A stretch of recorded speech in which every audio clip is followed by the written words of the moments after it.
It's been great. It's fun. Yeah, fun. A little easier to keep perspective when you're not in the trenches, that's for sure. Yeah. No, that's good, Wally. It's really good.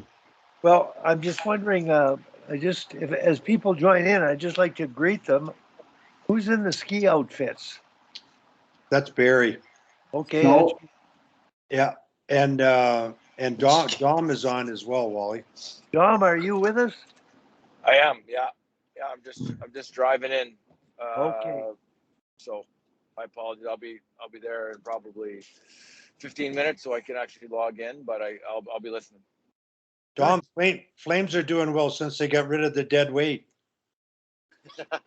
That's right. That's right. It's figuring out when you're the problem. Get yourself out of there. Yeah. Okay, guys, I'd like to introduce Barry, who I invited to come on today. Barry, I'm not sure everybody really knows your background of experience, and all I know is you've coached junior A hockey, and I was involved with you when you worked with the national women, and you've gone on since then and done a great deal of work, presently working with Hockey Alberta, and your role of coaching and mentorship is enormous. So before you begin to describe your your experience at coaching and mentorship, I wonder if you could give everyone a little more background and remind us of your background, particularly Mike, who's on board and new. Yeah, thanks, Wally. I appreciate you asking me on. It's a bit of a tough role to follow after Tim gave us, some of what had ended up happening with him getting ready for the Olympics and the team and everything that they went through. So took a lot out of that as well. But no, I started coaching my son when he was young and went all the way through the minor hockey stuff. Got involved with Hockey Alberta on a volunteer basis with coaching. Ended up coaching, as you said, in junior hockey for a few years. Went and coached at Nate on the guys' side.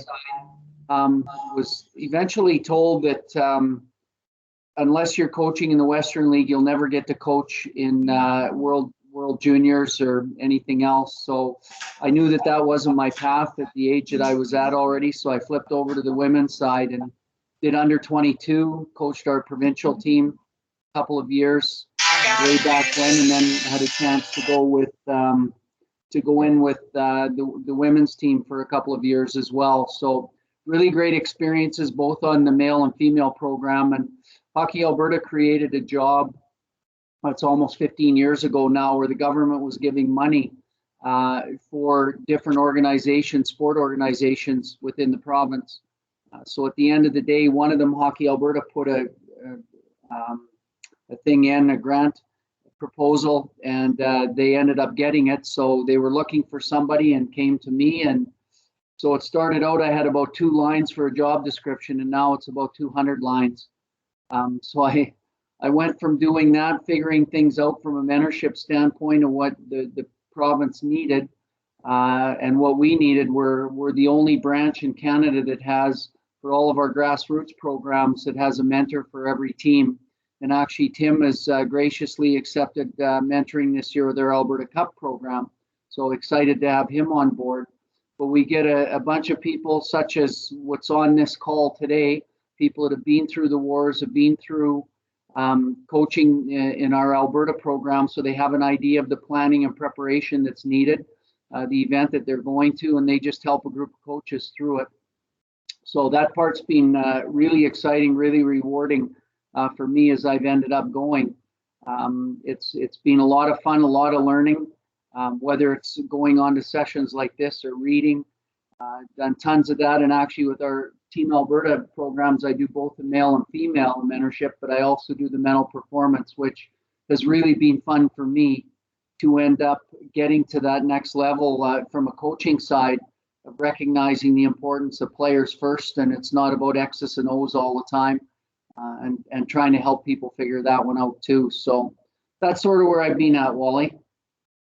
Now, we talked earlier in the week, Barry, and you've also worked through Hockey Canada with the men's program, the U17 program, and Sammy Joe, I found out yesterday a friend of mine, Paul Henry, watched them play the black team, U17 black team, to a 3-2 game, and he said it was outstanding.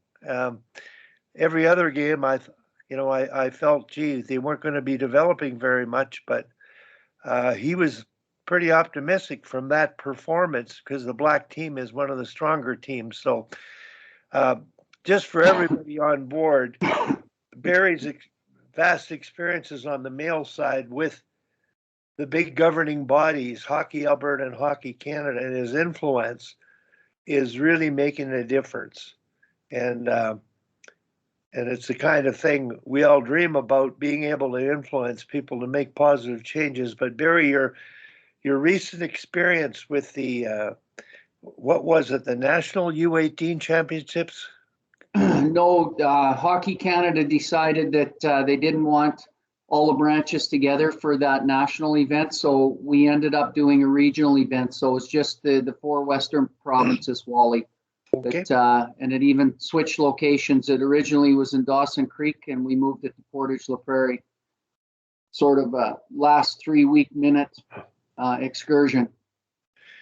Okay, I see Kim and Sammy are on, and Kim has coached in Ontario in that program, the program of excellence it's called up here, Mike, where designed for coaches and branches to educate people to prepare for elite competition down the road. That's sort of the structure here, Mike.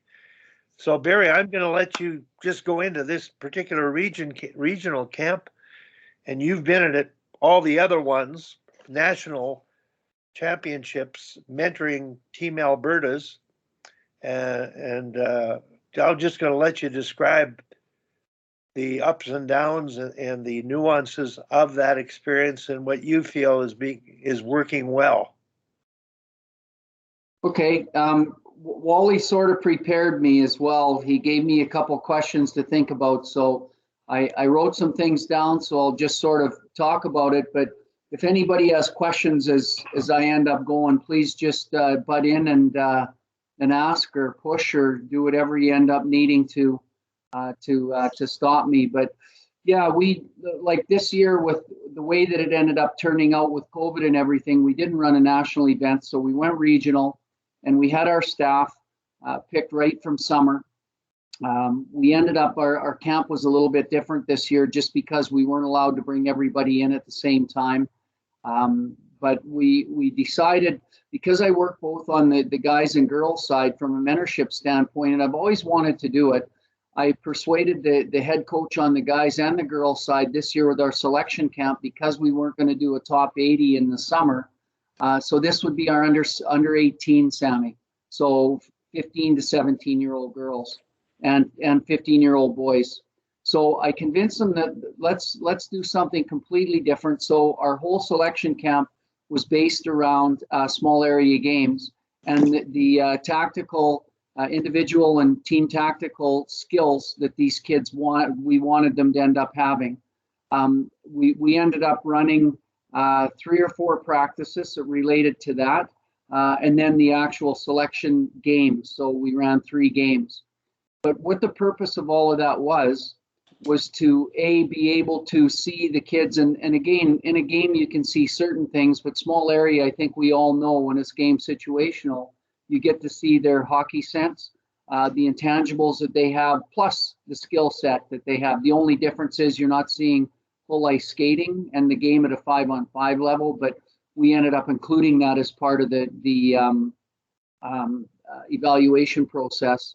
So going through it, we came up with, and the guys were first, so we designed about 8 different drills, things like 2v2, no pass, short pass, walrus, scout, games like that eventually, when we ended up going to the event and when we had our practices, that the kids were able to understand what the coaches wanted. So the language was really common. The kids knew right away they didn't have to think about being top of the circle lined up with a dot on a 1-2-2 forecheck. It was more based on reading and reacting. So anyways, that was sort of, I've had that vision for a long time. I was able to convince 2 head coaches that that would be a way to go to try it out for a year and see where it went. So we did it. But as time went on the female side, our head coach had to end up stepping down for personal reasons. So 3 weeks to go before the event, maybe it was 4 weeks, decision, do we bring somebody else in? So we talked about some different names that we had in the branch, and finally decided that Barry and the staff would have to be put through a whole bunch more work, bringing somebody new in that hadn't been part of the planning process for 4 months. So they remembered that I'd coached back in the day. I think even Peter would remember that coaching with me, but I know, sad to say. So anyways, I got out of mothballs and put my coaching hat on. And it was really an interesting adventure because the mentor had many mirror conversations with the head coach and vice versa as the time went on, because of things that a head coach needs to end up making decisions on, and the mentor is the buffer and the one that's asking questions. Like, why are you doing this? How about thinking of doing that, et cetera, et cetera. So anyways, it really, for me, it was a great learning experience having to go back on the bench and actually live through what I've been mentoring for all of these years and see how it ended up working out.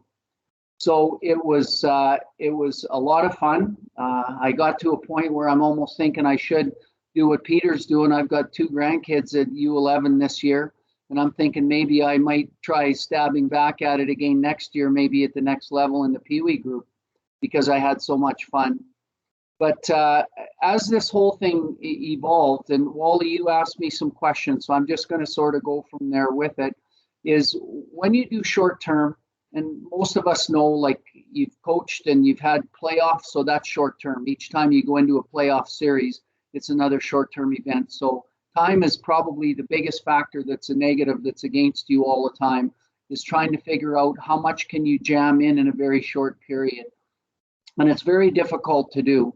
That's where I find with the Hockey Alberta, the vision that we have and having the mentors and having developed a critical path and a chain of command and all of those sorts of things, where it really helps the coaches to be able to understand the amount of work, the magnitude that's there, and at the end of the day, time and timing of when you can do what and how much at each one of the phases. And we've also, with that time piece, figured out that we need to chunk everything into phases. So if I'm a kid at school, and Mike, you're my teacher, and you give me a great big project to do, and I'm grade 9, and it's like, oh my God, it's going to take me forever to do. If you give it to me all at once, I'm going to look at it and go, it's way too much, I can't do it. But if you chunk it up and give me little pieces and check on me every day or week or whatever, I'm going to end up getting it done. So that's sort of how we work within our branch as well, in figuring out how to work with the coaches and how to deal with them. Having Zoom now is going to make it much easier for me to work with the mentors to be able to help the coaches as well. So time is a critical one as we get into it.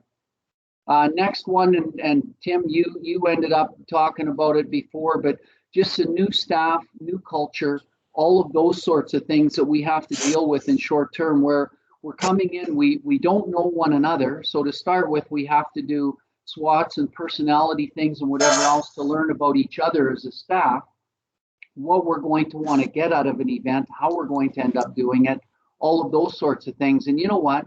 When we put together staffs provincially now, we're much better at it. We really look at chemistry, not just who the best coaches on paper and who's won the most and things like that are. So we always try to have people on staff that are people persons, that they really relate well to the athletes, and even more so on the female side, I found. This year we had somebody that was just special, and the things that she brought to the table were incredible. The laughter, the ability during warm-ups and all of that to be able to relate to the girls, to get them to dance and sing and do all of it and really enjoy it and have fun and take away the headspace of, geez, we're in a semi-final game or we're here or there. Just really make it work out that way. And then you also have to have the other side, the planners, the organizers, the X's and O's people. So the new staff, working with them is always tricky to start with, and being able to figure it out and having them all buy in. Getting a group of new athletes that you don't even know and you're going through a camp, and I'll talk about that in a bit, but that you've got to work with, and you've suddenly got to teach them about a culture that you and your staff have come up with. What are the values that you're going to run with? What's the mission statement that you want? What does success look like? All of those sorts of things are so important. And again, it's one that if there's not guidance, most of these coaches, if they were just to come into a team, a provincial team without that guidance, they wouldn't have a clue of really where to start. They'd be talking practice plans, power play, penalty kill. And my experience at the under 17 level, the first 2 years, as Wally alluded to, I worked with Hockey Canada for 7 years doing that and trying to develop that program. That's exactly how the coaches came in. They didn't really care much about the kids and the relationships built. What they were doing for a warm up or cool down, were they having a good day? You plan a practice and the kids aren't doing what you need to do. So instead of even listening to what the feel in the room is, they're just going to go through and plow through their practice plan and get really upset when players aren't performing. So all of that stuff with building a new culture comes into it. And Wally's talked enough, and I'm sure everybody on this call, he's showing them the most important part is that mission statement, like what it means to really be part of an organization. What is it going to stand for, the values, and having everybody buy in.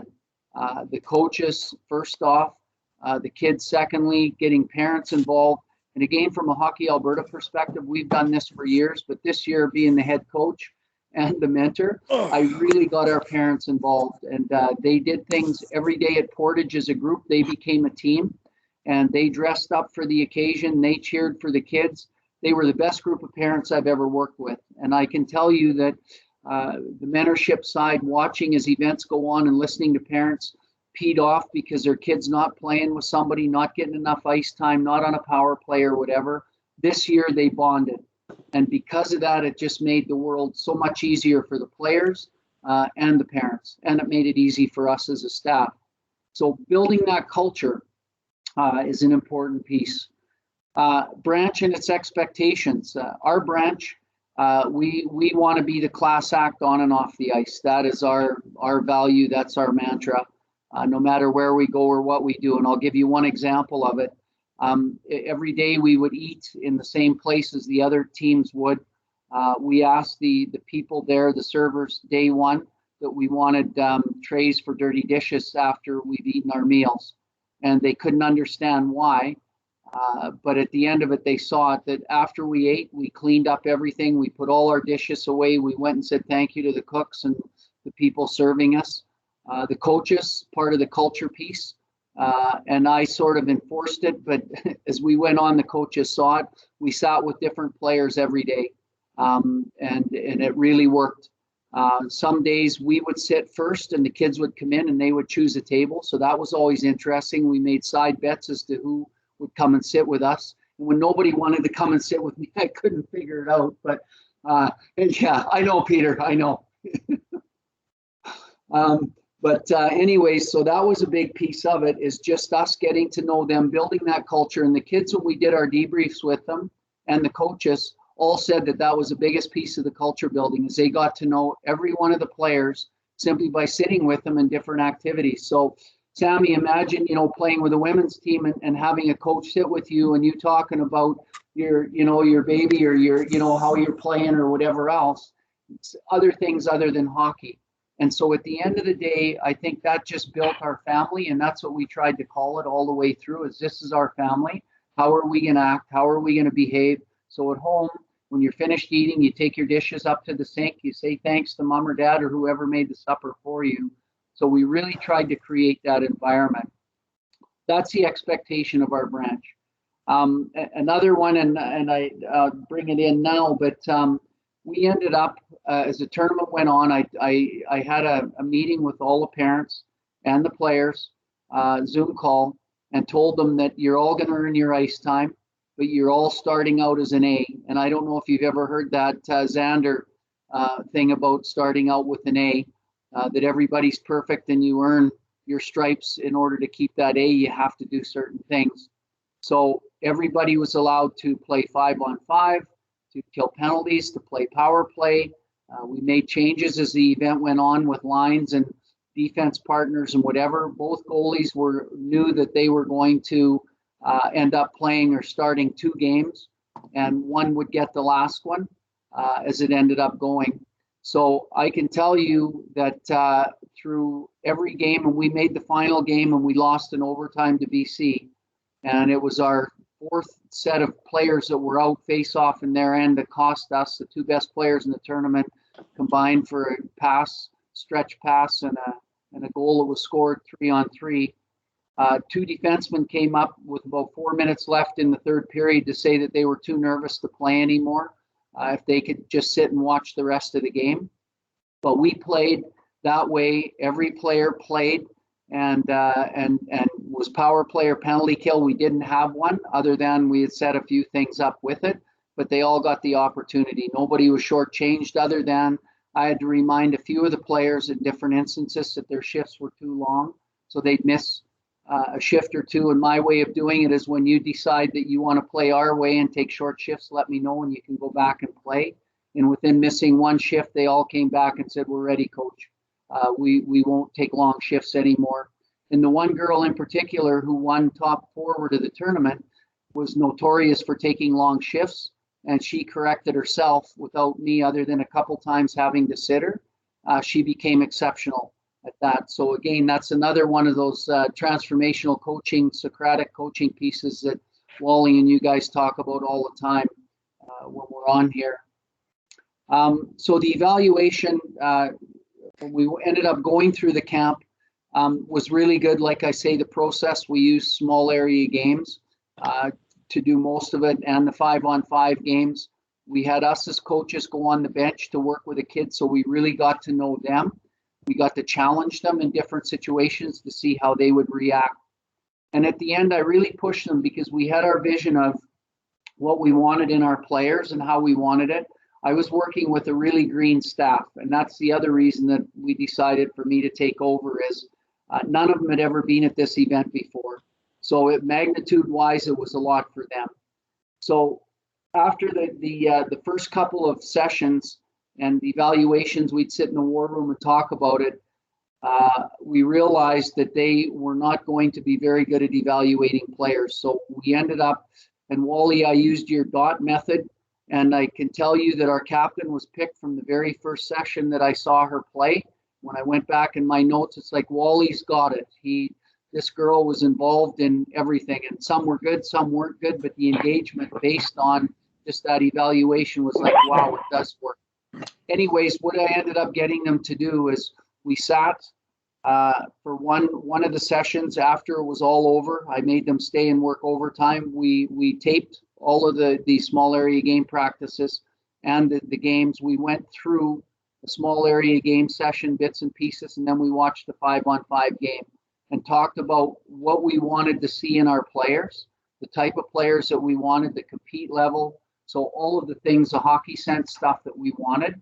And my whole objective was to try and teach them how to look for what we wanted in our players, because the sex appeal of it is the fastest skater, the one that has the hardest shot, that makes the nicest goal. Suddenly they jump up in the evaluation rankings, and at the end of the day, they may not help us at the tournament. And again, it's another vision of Hockey Alberta. We pick the best team. We have a pyramid that starts at the bottom. It says good kids, character players, grit, leadership, and that's how we sort of look at how we end up doing it. It starts even in our U14 challenge or Alberta Winter Game session, where that's how we select players too. It's based on the pyramid and a little bit on what the teams want. So taking a look at that, using the video, and that really helped us. We went home. We had a week to decide. I went through the games 3 or 4 times before I finally figured out who I thought were going to be the 20 players that we were going to take. The staff, for the most part, was on board with it. Again, as usual, there's always a couple that you wonder, and they're challenging, and so we had to go back and take a look at it. But I can say it's another one that, doing it this way, I think we got the best 20 players for the event. that we needed. The kids that were going to compete, play 200 feet, do things for the team, and it wasn't about them. It ended up really making a difference. Concerns like things that are on and off the ice. There's little correction time with anything. So whether it's in a practice or a game, when you're talking short term, and even if you're looking at, again, your team's going into playoff rounds versus a round robin round, there's not a lot of time for correction. It's not like a club team where you have days, weeks, and months to figure players out and maybe do something a little bit different. And again, going back on the bench, that was one that I found too, is simple is best, and to use those common terms and that we talked about. So the tactics, we had a real common language, like I say, and the 2v2 was simply, you always want to support the puck. So we talked about possession as being something we wanted to have, but also when we lost possession, we wanted to get it back quick. So teaching players how to have two people always on the puck to read it, and having a third person ready to react based on what happens in that situation. So the 2v2 turned into what was called walrus. And walrus means you've got that 3v2 down low, and that third player is reading and reacting to what happens with a 2v2 down low. But if the kids don't recognize a 1 versus 1 to a 2 versus 2 to start with and be able to figure out how to use one another with or without the puck, it really makes it difficult. So doing that first, then bringing in this walrus, it's a 3 versus 2, and that worked both with the puck and without the puck, because the defenseman, if they gain possession, to be able to move that puck out without just rimming it or putting it on the glass. So we created a game. Hey Dom, we created a game that if a D man makes a pass D to D and skates it out, it's worth 2 points. If they just get it out, it's worth 1. If the forwards got a shot on goal, they got a point. If they scored, they got 2. The goalie got points as well. So we made it a compete thing. But again, when we went to the tournament, and the players, like if we had a puck deep, and I can remember a few times with a rink board just drawing it where there's 3 players down below the red line, the goal line, and the players would come off. I'd give them their wait time, wait a shift, go up to them and show them the picture of the rink board and just say, what do you see here? And they'd look and say, no walrus. That was it. They knew that they had 3 deep, they were caught, they needed to have somebody high. And it really helped with our reloads, because as soon as they would see that or we'd lose puck possession, they'd come back. So we worked a lot on that. We did a lot of neutral zone stuff where we put the nets up at the ringette line, and we worked 2D and 2 forwards, and it was like a 2v2 in the neutral zone, but the D could activate on your team. So they could go D to D, and as soon as they wanted, they could activate up into the play. So again, it's a 3-on-2, because we had defensemen that were pretty dynamic and wanted to jump up into the rush. So we wanted to create that opportunity for them and teach them how to do it. So we ended up doing that. As soon as they lose possession, they'd have to jump back down, and they weren't allowed to defend. They played behind the net. So lots of scoring opportunities for the goalies as well. So using some of those sorts of things, when we went to the event, created a common language for us. It was very simple for the players. There was very little thinking for them. It was more a recognition and a hockey sense understanding of what they needed to do the next shift. Geez, I wasn't supporting down low on that forecheck, so it wasn't a 2v2. And over, I would use those cue words. So at the end, the positive feedback was unbelievable. The ability for us on the bench to be able to give them the feedback, and they understood right away. It wasn't a 3-minute, and Wally's got this the right time, right place, right amount, and right way. You didn't have to think about it. It was 3 or 4 words. They all knew it, and bang, it was away you go. And no different with the defensemen when they were engaging in the play, like jumping up into the play. Did they make a right decision going up at the right time or not? Did they get caught? Was there a walrus to help them out if the D-man was jumping up? All of those things.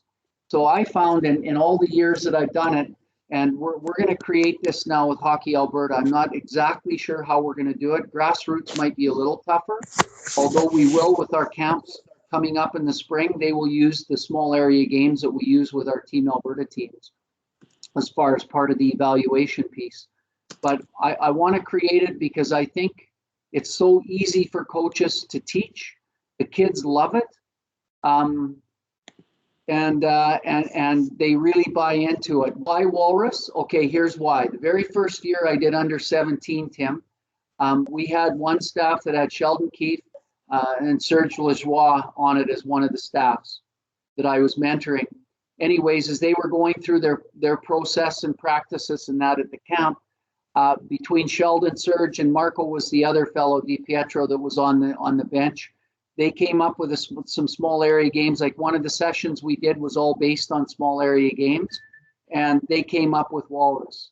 So I'm not exactly sure why it was termed that, but that was how it came out. And so when Serge was building his practice plans and I stole that one, that's why we ended up using it. Wally, you got your hand up. Oh, you're muted, Wally. Is Walrus F3? Walrus Yes. is the third player. Okay. Yes. That makes Yeah. sense then. So Yeah. Dominic, to me, it's the same as your three Ps. The F3 can't be too tight. Good. I get that. Very good. It's a good way of using the visual image. And I'm glad Tim asked that question because I had the same one in the back of my mind. Thanks, Tim. Yeah. And I think that's exactly, this whole process, the more that we coach or that we see or that we mentor, what we want to try and do is help coaches to understand if you can make the game simple for the kids and easy for them to recognize and see without giving them a whole bunch of structure and guidelines, at the end of the day, they play free. And that's the key. Like, go out and have fun. Go play the game. Our power play, excuse me, I wanted to have a breakout. So and again, one of the assistant coaches was in charge of the power play, and they put some things together with breakouts. And at the end, what we decided on was doing a box breakout. So D-man would go behind the net to pick the puck up. And we had two forward and D on the blue line and two forwards in the far blue. And depending on the pressure, when the D skated out, they would make the first pass and then everybody reacted to it. So we worked on that a little bit so that the kids knew. And again, it comes back to support. We want to teach them how to support a puck and attack with speed. And it's amazing, but none of the three teams we played against could beat that breakout. They couldn't figure it out. They try to attack us quick and put pressure on us behind the net. Well, our D were good enough. They just skated it out. So we already were a 5-on-3. So then they'd stay back and they couldn't figure out when do we attack. And as soon as they did, first pass and boom, we would get into the zone. So we worked out a breakout. Our in-zone play, we didn't have any. We didn't have a 1-3-1. We didn't have an overload. And in fact, it was funny because the first game, the one girl came to me and said, and here's the other one that I put together that went with it, that explains it, is I tried to put at least two players that played together all year on the same line or on the same unit. So that when we went to the event, if there was a power play and two were used to a 1-3-1, they'd at least have it. When they played 5-on-5, they would be used to one another. So that's deploying and understanding in short term that the connectedness of the players is so important rather than putting players randomly all over the place and putting them in together. So we had that going for us. So anyways, a girl came up and said, Coach, the one defenseman doesn't know a 1-3-1. And I said, so where did you hear in the vocabulary of our talking that we're playing a 1-3-1?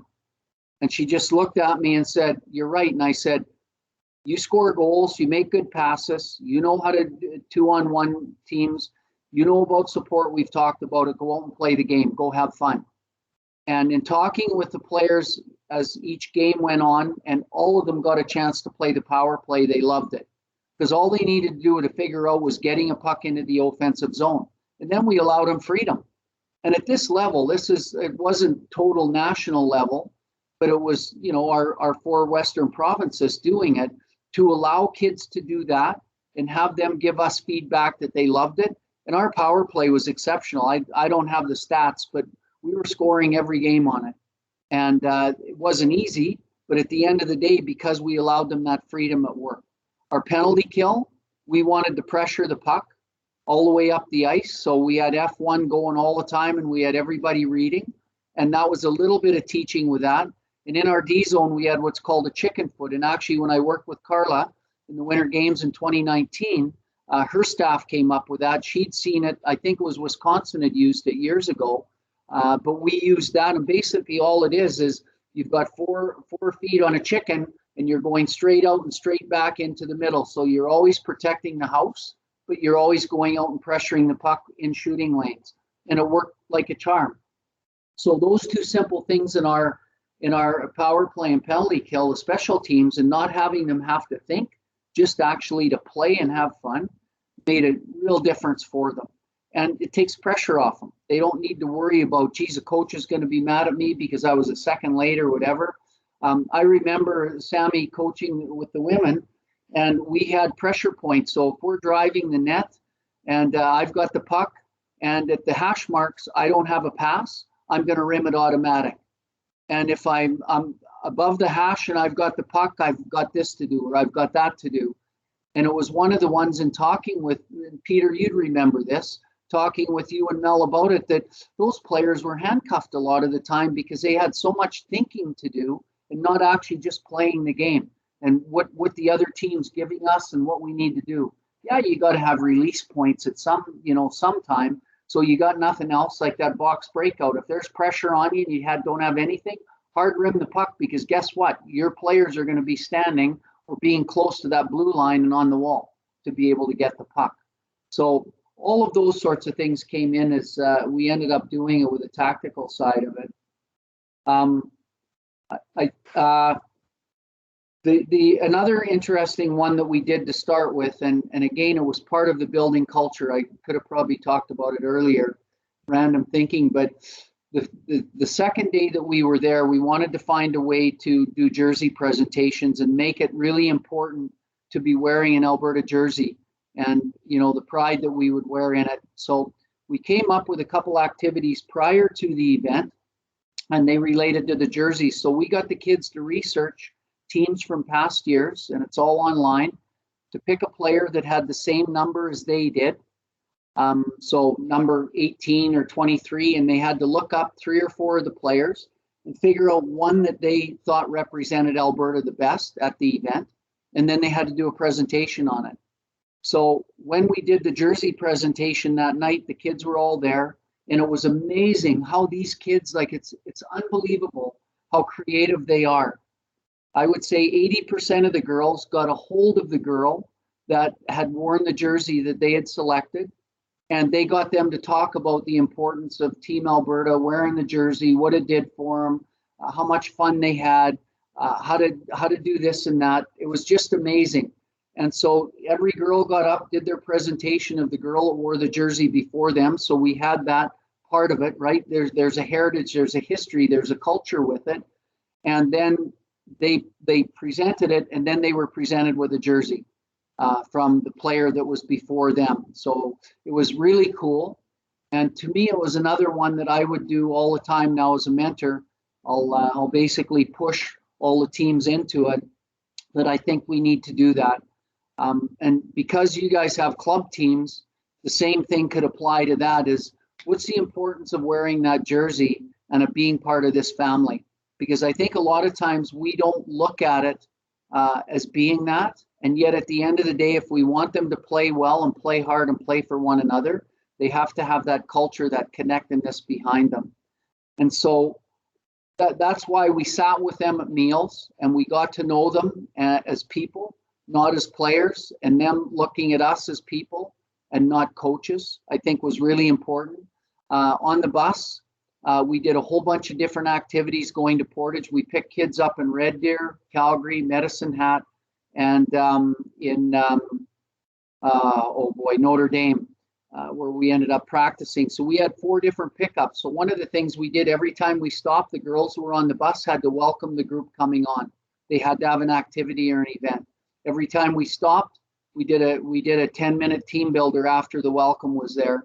And what we did there, and I created some of those small area game situations where we did we did team building with the ball, and we would actually play a game, and it would relate to some of how we wanted to play the game, whether it was a compete factor or the walrus or whatever it happened to be. So we made the bus time a very important time of learning as well, and also of us connecting with the kids.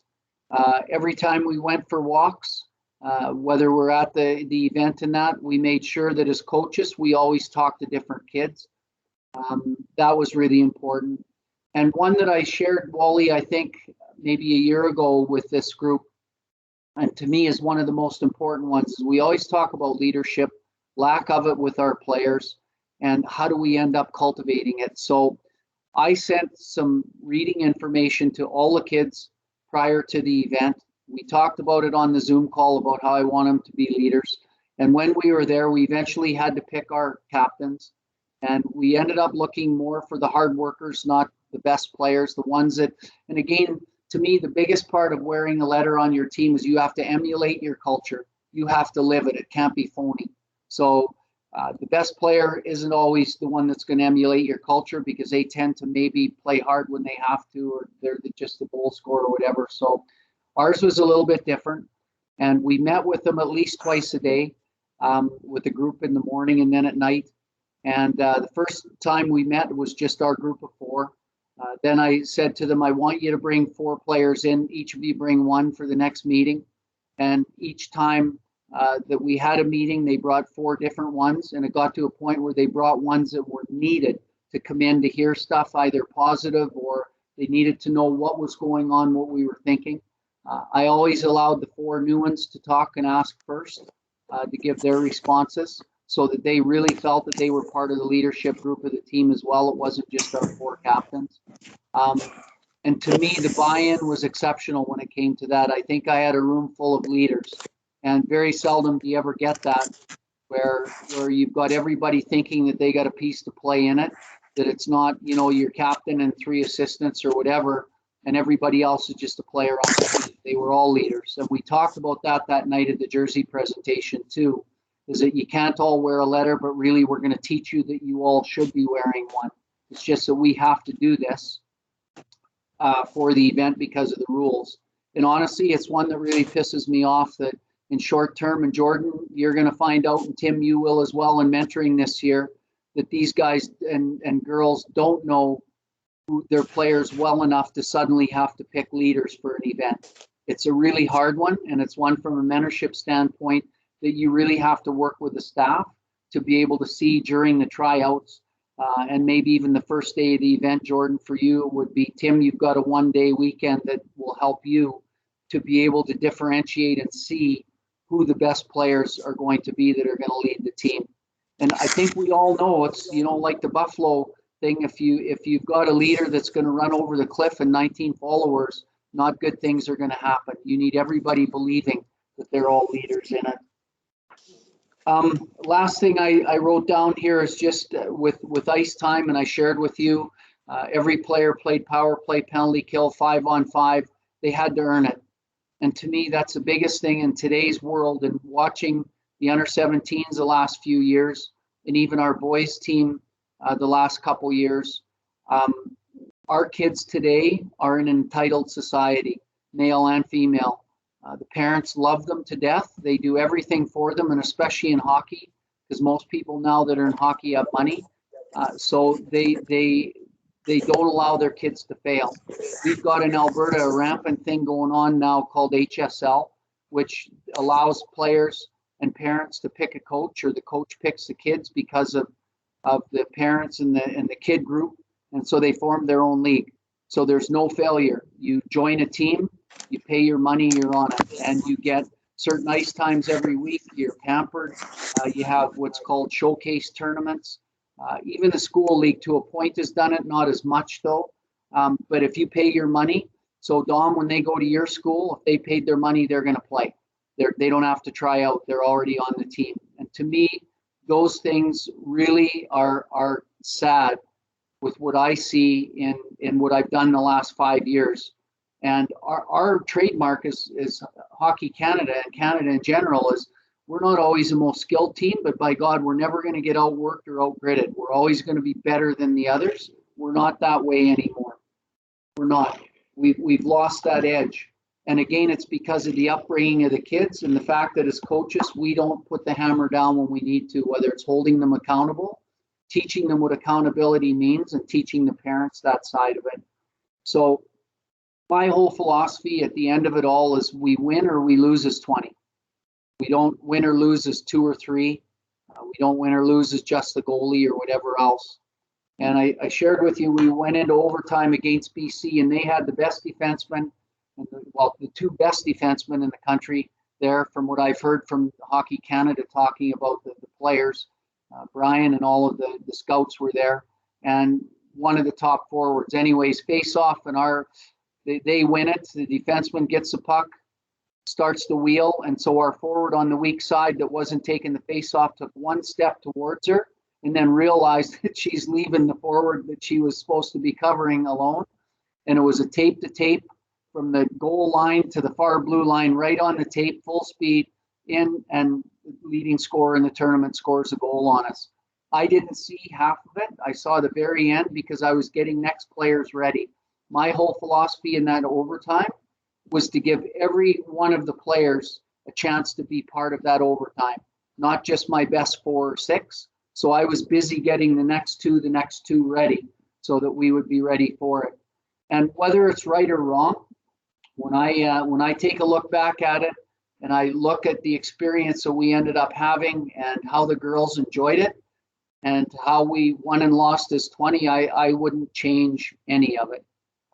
It was, for me, it was an opportunity for them to showcase themselves, for them to go back and say, hey, I played every bit as much as anybody else did. I didn't get job.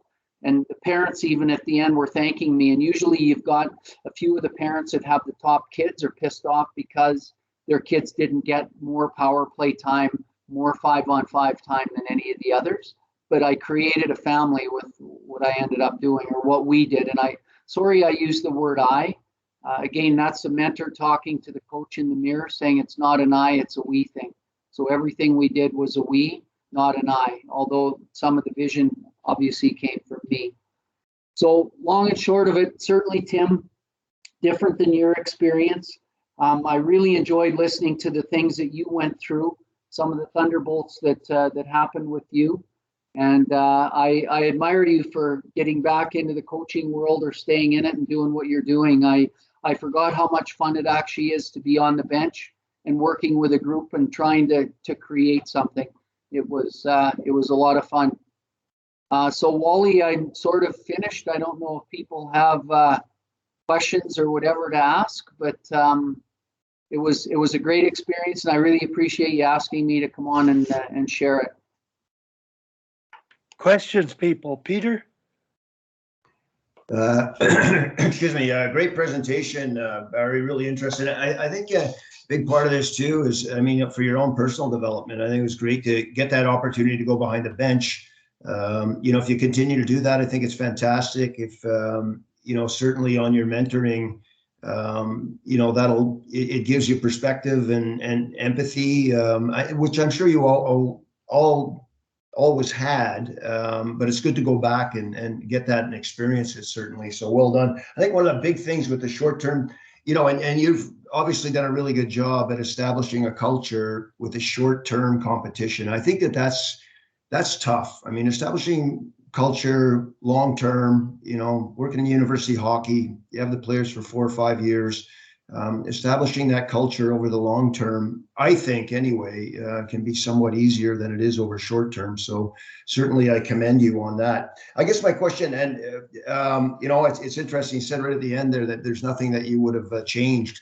I guess my question to you would be, now, in reflecting back and, mentorship and coaching and all that, what are some things that you saw that maybe, you might have thought about doing a little different down the road? Because, as you well know, that, that's such an important process in terms of growth and development.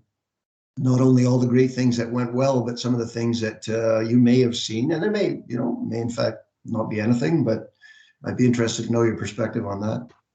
Yeah, it's a great question. And I could beat myself up with a whole lot of different things. One of That's the why big I ones asked the would- question. Yeah. I mean, One of the, yeah, you said you had 100 plus 100, so Yeah, that's that's good. right. This is number one. This is the easy one. I know it's going to get harder as it goes. We have, and I'm sure all of you working with people have a manager that you work with, or a director of operations or whatever, that sort of takes care of the logistics piece, and you do the hockey side. And it's one that when I switched over from being the mentor to the head coach, the mentor's the buffer, the idea guy or female. And suddenly I was making decisions, and sometimes, and again, you know, being a head coach, you know that you have to make them sort of split instant, and then you've got to tell people, here's what I'm thinking or what I'd like to have happen. So that would be the biggest takeaway for me, is that one. Is the fact that you can't just be like this with everything and expect people are going to buy into it no matter who you are. Another one I think that I would change is, and I've already started working on it with our spring programs, is I give our grassroots programs coaches and mentors too much.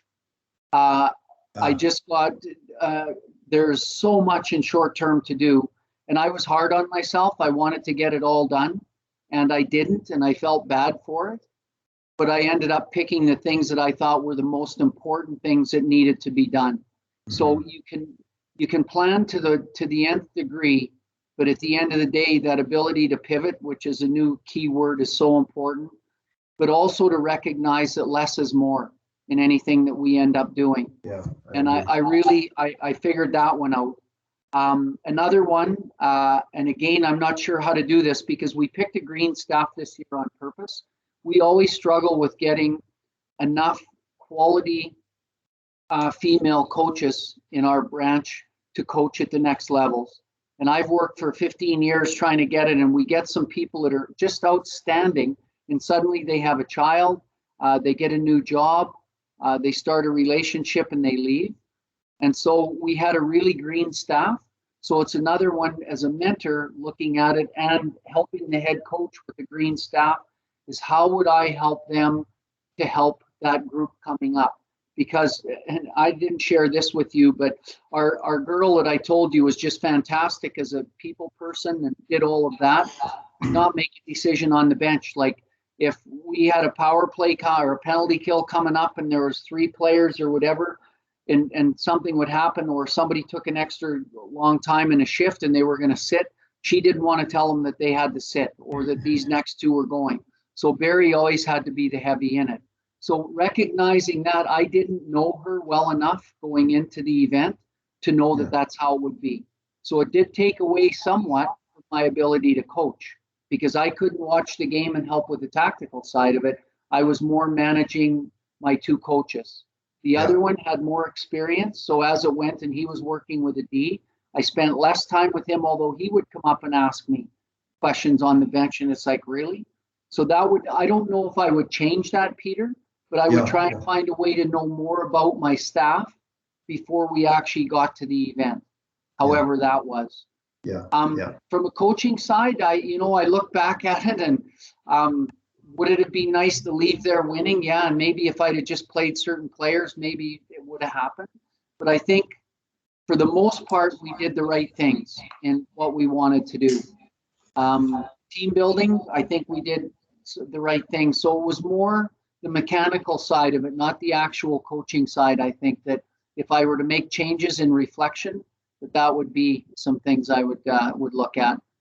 Yeah, I think it's a good point about getting to know your staff. So, you can get to know them personally, but it's also real important to get to know what their tech background is, what they, how they teach, how they see the game, all that. And again, another one of those things I commend you on, Barry, it's in short term, it's not that easy. Certainly there's obviously more challenges there. So sounds like a great experience for everybody involved. Well done. Barry, I've got a observation and a challenging. I'm going to challenge you on one key thing you did, and it's just a product of my experience coaching different sports.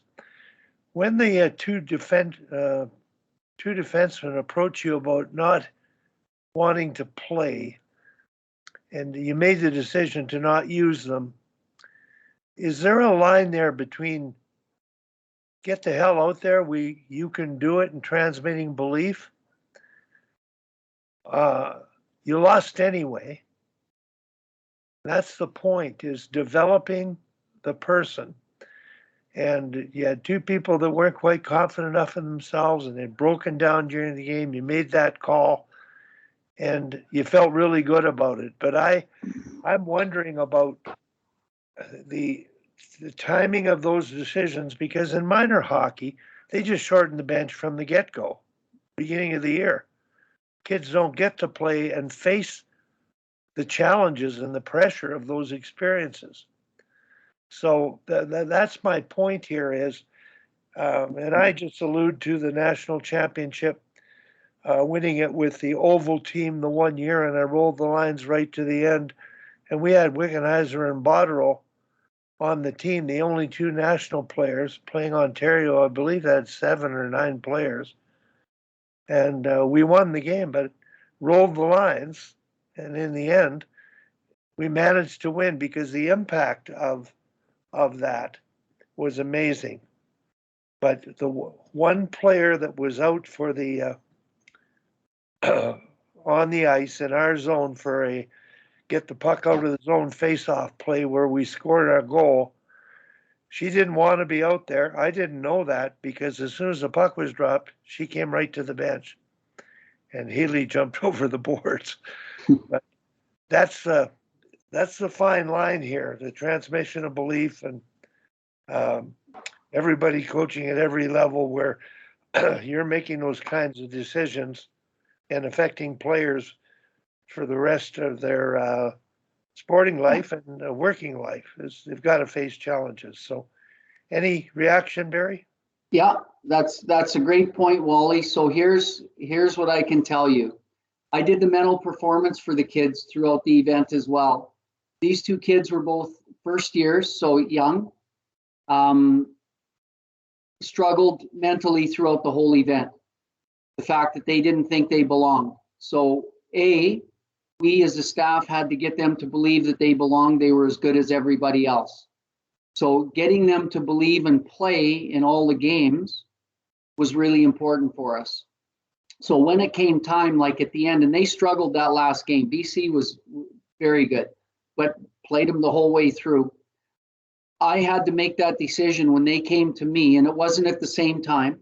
And it, like I say, 4 minutes, it could have been 2 minutes, 3 minutes, whatever, but it was within the last couple minutes of the game. And they came to me and just said, I really don't feel comfortable or confident. I don't want to make a mistake and hurt the team. And so when you've worked with them for 8 days and you know them well and you've done the mental performance with them and tried to get them to believe that they belong, at the end you have to make that decision is, am I going to force them to go out? And if they make the mistake, if it's them that cost the game, how are they going to leave? Because we've got a Canada Winter Games year coming up in a year, and both of those kids will make the team. You want them to come back being confident that they've played in everything and they can do it and they do belong, or do you crush them if they end up making it? And it wasn't about me winning or losing, Wally, so I agree with you 100%. It was about more me caring for them and not wanting them to think that they were the goal. So great question. That was milling in my mind the whole time. And yeah, I felt bad for them, but I respected where they were coming from. Tim and then Mike. Tim Bothwell. You're muted. Oh, sorry. Great listening to you, Barry, making lots of notes here for the coming challenge for me in February, March, April. Sort of right on that note, I agree with your sort of assessment of the situation and your decision. It's a great question by Wally. It ran through my mind as you mentioned it as well. Was there, I think the big thing for me, was there a debrief afterward? Because I think you could easily argue, had a coach force them to play, You can argue that could be good for them. You could also argue it's some form of mental cruelty or bordering on mental cruelty to force them to play. They're all in it to have fun, and it's not fun if you're not comfortable, you're not feeling you could have some success. So it's a pretty tough situation. The big part for me might be, great teaching moment. Did you debrief afterwards? Sit down with those kids and say, hey, whatever it is you want to discuss, but how it could have been a great learning moment for them. Obviously, if you just said, hey, the heck with you, and put them out there and played, and the other team scored, that might ruin their hockey experience. So I applaud the decision, but I think the biggest part might have been the follow-up afterward. Yeah, and I talked to each one of them on the bench a little bit. We talked as a team after the game in general about decisions that, teams make and coaches make. And obviously it was after the final game, so it was our final sort of wrap up with the kids. And then I talked to both of them afterwards as well. And one of the things, actually, we talked to all 10 of the girls coming back. And then I took them aside as well to talk to them about the experience that they had here, how proud we were that, they're younger than the other girls that were playing, and what they ended up doing and what they were going to bring to the team in the next year. And at the end of the day, Tim, like our program, this one here, it used to be a 3-year. Now it's a 2-year that girls can play, and it just happens as a Canada Winter Games here. We have 10 girls coming back that I think will all come back really confident, recognize, the skill that they need to have to play at that level, the compete level that they need to have. And those two girls, both of them will be very good players down the road. They're both really skilled defensemen. They just, for whatever reason, lack some confidence. Both of them actually was foot speed to start with, but we picked them because they're both very smart. They get to the position well. They both move the puck really well. They did everything good. So it was more a matter of speed of the game. And when you're playing, especially at the end and then 3-on-3, I could see where they might have struggled with it. So did we debrief? Yes, as a team, as a group of 10, and then individually we did too. So we took some time with them, and they came back, both of them came back in the bus, and we debriefed all 10 of the kids that came back on the bus with us. Some left with their parents. So we did a 15-minute, how did the tournament go? What went well for you? What didn't go well? What could we do different? What did you learn for next time in playing at this event? So we didn't debrief all 20 individually, personally like that, just because of the way that things worked out.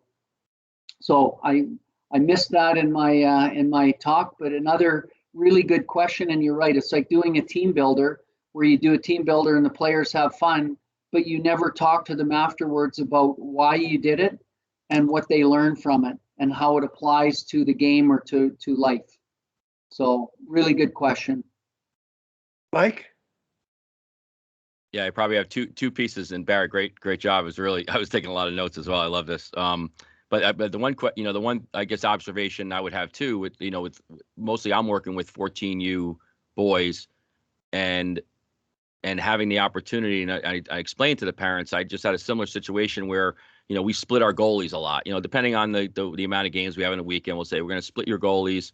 I know some of you guys want to play full games, but in this case, hey, half the game, and the other goalie. After one of our kids had he's winning 2-0. He's having a great first half, and he comes over. He goes, "Do you sure you want to put me in?" And I saw it as empathy at first. I'm like, wow, this kid really wants his other teammate to succeed and do well. But when you really dig in and you get to know the kids, that they're, and I don't want to say it's a flaw, but there's a piece in that player's mind that believes he doesn't believe, and almost like it's our job as coaches to protect him, right, from the other players, because if the other players know he doesn't have that confidence, you're kind of just throwing him to the wolves. So it was great that you could recognize the players not having the confidence to be out there and almost protecting them from themselves, basically. That's the game within the game, isn't it, Mike? As a coach. Yeah. Those decisions, and it comes back to relationships and knowing the kids, their personalities, and what's going to be best for them and for the team. So I guess my follow-up then would be, because I think a lot of that has to do your relationship with the girls on the bench and your players comes because there's that support structure that you built around the parents. So, one of the things when you talked about your mission statement and your values, maybe you could give a little bit more color as to, how did you get the parents involved, and what was that talk to the parents like when because that's, I get the kids for 6 hours a week. The parents have them for 140 hours a week, right? So I have to figure out a way, we're always trying to figure out a way where, and it's funny, I stole Kim actually for Tuesday. I'm doing a presentation to hockey directors on how to incorporate your parents into your organization, because I don't believe in the, hey, I'll see you at the banquet at the end of the year, don't ever talk to us. I'm a big believer in the parents have to be a part of the whole solution, especially at the youth level, because they're the drivers of the bus, right? So maybe some strategies or some of the things you did to, get your parents involved in the team would be interesting to me. Sure. So we had our first camp, a selection camp, and then we had another camp with our team. So at the first camp, we ended up doing a session with the players on sort of our values and whatever else. And this is a whole bunch of girls, like there was 100 and some at each camp that we did a north-south camp. So we basically just went through a little bit of our philosophy, and we used the pyramid. We did the same with the parents. We had a parent meeting. Now, we didn't get all the parents because some of them know everything. So they're not going to show up. And usually those are the ones that need to be there. So just again, an introduction and everything else. So at the second camp, we actually did some team building with the parents. We did some team building with the players. We ended up having a session, and again, this is stealing some from Wally and stealing some from what I've done. But basically, as a staff, we met to start with, what does success look like to us? At the end of the year, when we walk away, what do we want to feel? And so when Peter asked me the question, like, would you change things? I thought we were pretty successful. We achieved what we wanted to. And the biggest piece was class on and off the ice. And we're going to earn our ice time, and it's 20 players winning or losing. So did that with the kids, and then met with the parents again, and just went through what being a good parent means going into this event. And one of the things that I really stressed is performance enhancement. And as parents, they put a ton of money into kids training and doing things, outside of the regular season. And suddenly when the season starts, they turn them over to you and to Tim and to Peter and Jordan and whoever else is coaching, Dom, and they expect that all of that is going to be kept up. Well, a kid that goes to a personal trainer and puts on 10 pounds over the summer and strength and speed and everything else, if you, the coach, doesn't maintain that, at the end of the day, they're going to lose it. So it's lost money other than maybe a little bit of knowledge. So we talked about that whole thing of performance enhancement, and that was only the one. The physical part's the easy one, but the important one is nutrition, hydration, rest, and recovery, and how important the parents play in that part of their child's, and we call them emerging high performance athletes. If the parents treat the kids like they're an emerging high performance athlete, especially at those high levels, and get the parents to buy in and believe that they are a big part of driving the bus, you almost have them there. Because like you said, they've got them 7 days a week for 20 hours. You've got them for a couple hours 3 times a week.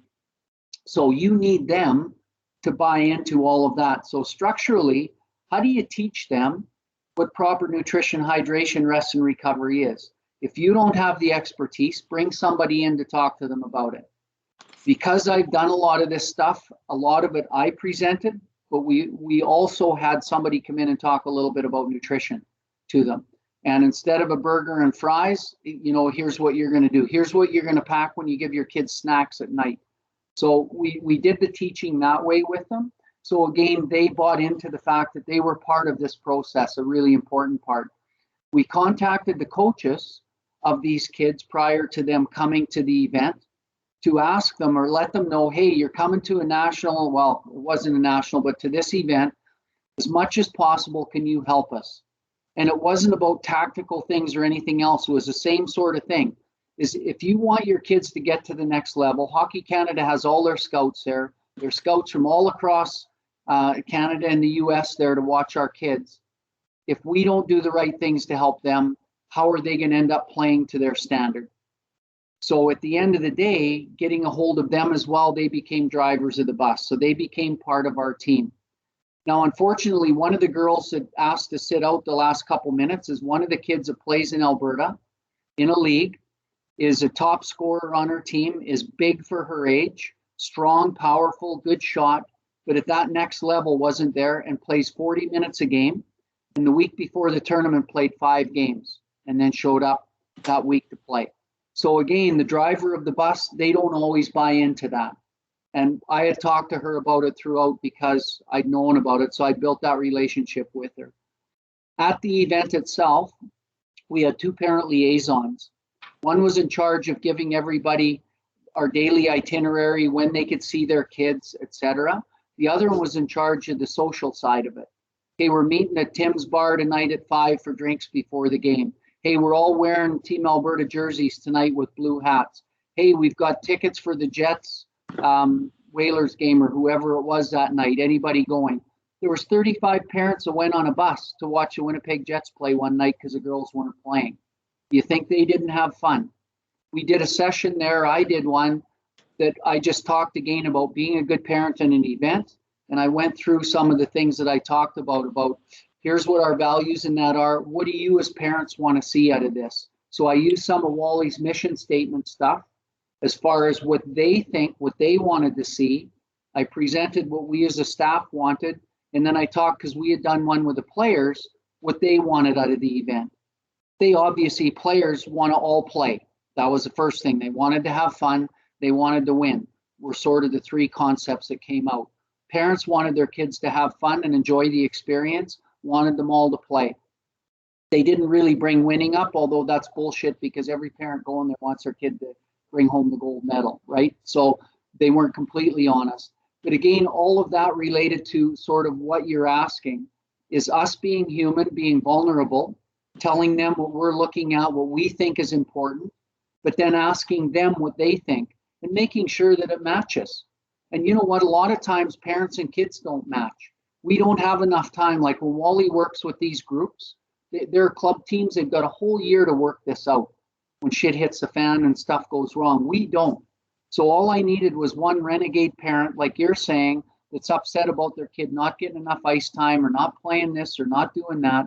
And one turns to 2 because there's always a cancer breeds somebody else, brings them in, and suddenly you've got issues. So it's one to me, and with club team especially, it's got to be almost your top priority is how do you end up getting these parents on board so that they recognize and understand for the good of the game and good of their kids. And all that I've done over the years, and like I say, Wally and I talk lots about this. I've incorporated a lot of what he's done with his mission tree statement and that with what we do with Team Alberta. So again, Tim and Jordan, when you mentor, that's going to be a big piece of what you do to start with your staff and then with the players. The parents is a little bit of a tougher one at those events, but you can at least get the 2 of them to mesh and figure that side of it out.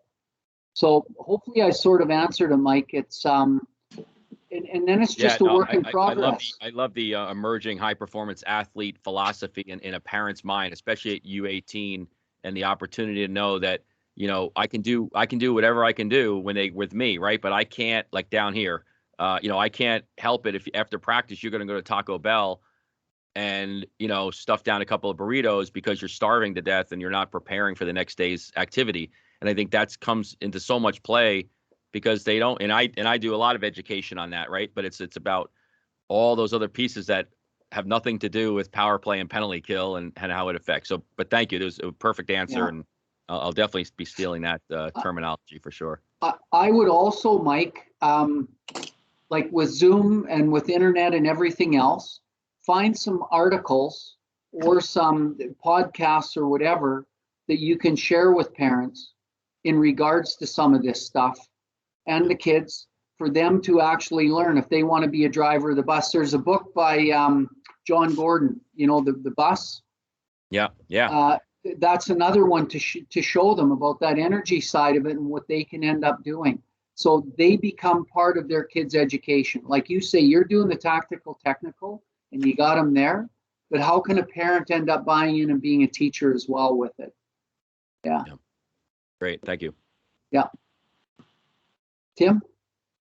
I think, I mean, Barry kind of covered it. I was just going to ask about specifics in terms of the parent sessions. You covered off basically the mission statement thing and what it is to obviously to have a good discussion. Like, what does a good parent look like, and what are the things that you can do to help your child be at their best for the event, sort of thing. Were there any other things that you did with the parents? And like, even just a secondary sort of favorite thing aside from the info session on, hydration, being an emerging athlete, mission statement, anything else? Yeah, we did a really cool team builder where we put up a tarp, and what we ended up doing is we put the parents on two sides of the tarp, split them up, and at the event, both mom and dad were there, almost all of them. So one went on each side, and so one would line up on this side, and I'm looking at you, Tim. So you're on the other side of this tarp, and the two coaches were holding the tarp. And it was a contest. So we dropped the tarp, and whoever said the other parent's name first got a point. And if they didn't know it, like you waited a few seconds, if nobody got it, then the team was allowed to help out. So suddenly it's like, oh yeah, Tim, right. And then so once they got to know each other, then what we ended up doing with the tarp was when Tim and I saw each other, we had to say the kid's name. Like, who's your kid on the team? And then we went to positions. So Susie plays defense or whatever it happened to be. So again, it's like parents sit in the stands, and some of them are the quiet ones. They don't want to be near anybody else because of all the yelling and whatever else. So they go sit in the corner. Nobody ever gets to know them, that they might be the nicest person in the world, just want to watch the game from a different perspective. So that was one that we did that was, I did it once before with the players and it worked. So I thought, let's toss it in and see what happens. And it worked out really good. And that was sort of an icebreaker for them to get things going and to start to talk about the different things that they could do at the event. So that would be an example of a team builder that we ended up doing. Also, the other one that I did is, I'm not a hider, so the game would be over. We talk to the players, we debrief as a staff. The players have an hour to cool down, to shower, to clean the room, and then to go out and see their parents. So usually they get about 10 minutes to see the parents. So a coach debrief and everything would take half an hour, give or take. We do rest at the end, but I'd go out into the lobby, and I got the coaches to come out too, and we'd just sort of hang out. And parents, some would come up and talk to us. Some were really good. They came every game. Others maybe just came by to say, hey, good game, coach. But I made my presence felt in the lobby and allowed them the opportunity, if they had anything going on, that was the time to say it. I'm not this take 24 hours. Like, I think, and I felt things were going well, so it was pretty easy for me to be able to go out. I didn't think I was going to get nicked by anybody, but and I didn't at the end of the day. So those would be a couple of other examples, Tim. Transparency, vulnerability, and trying to get parents to know one another through an activity. Barry, I wanted to mention Dan Morrow created the mission statement exercise in the 1990s. I called him when I was during COVID, really revisiting the use of the exercise and trying to convince Hockey Canada and Alberta to make it mandatory in coach education programs. And I asked Dan about it because he and Dr. Bob Corin, who was the Dean of Phys Ed at the U of C, they created this exercise, coaching a Pee Wee AA team, and it helped them create a relationship with the parents that they could survive for the season. And they had to revisit the exercise at Christmas. And I said to Dan, what would you do differently? He says, well, Wally, I'm looking forward to retiring because I'm going to coach again. And he said, I'm going to, after every game, he said, I might leave an assistant coach in the lobby, but I'm going out in the hallway and I'm going to interact with the parents. And that's his observation, the gentleman that created the genius of the importance of a common mission, the ability to communicate with parents and convince them of the value of the exercise. So thanks for bringing that up. I think it's, we've got a lot of work to do because we're not there yet. We probably still go out the back door instead of through the lobby. And the relationship, the drive home for the kids is not what it could be. And I think we need to get better at that and spend more time educating coaches about that. Thank you. Mike? You're good? Yeah. Sorry, I didn't lower my hand. I'll get the Okay. hang of this call soon enough. Kim? No, I'm done. I'm good. Oh, the other Kim. Sometimes those brown guys are slow. It's fine. Can't all go to the best Ivy League schools. Anyways, no, I love what you said about the parents. I'm not a hider. I'm gonna use that. I'm stealing that term from you. I hate the 24-hour rule. Like, why am I gonna sit there for 24 hours and worry about it and stress about it? And like, I'm just like, let's do it now and get it done. I understand like the reasoning behind it, like to cool down or whatever, but I'd rather just have that conversation, especially with my players. I also think there's tremendous power in being in the lobby, not just talking to the parents, but when the kids come into the lobby and the parents seeing how you interact with the kids post game is tremendously valuable. And I've always done it, and I've had great teams and horrific teams and everything in between in terms of performance. But that's always been, like I said, you give Sally a compliment. Hey, you did a great job on the PK today. Like, that's great for Sally. It's also great for Sally's parents to hear you say that to Sally. So you can't really get that anywhere else, right? No matter what you do on the bench or what you do in the room, the only opportunity to really get that kind of, and that's ultimately buy-in, right? Oh, wow, Kim took the time to say to so-and-so this right in front of the parent. That's only happening in the lobby. Right? There's no other really way to do it. So I think it's a great point. The power of that to continue, building your brand and your mission statement and the parents knowing what you're all about, especially when you lose. It's easy when you win, especially when you lose bad. You just go up there. And I think it's important. I've only coached teenage girls. You go up there and you're not hiding and have bad body language. Like, you're not excited you lost, but you're not hiding either. Right. And you go up there and be like, yeah, we can do this better, whatever. It wasn't done consciously by me. Obviously, I like to talk, so it's easy. But no, I think that's really powerful. So thank you for sharing that. I appreciate it. Oh, you're welcome. Just a quick story.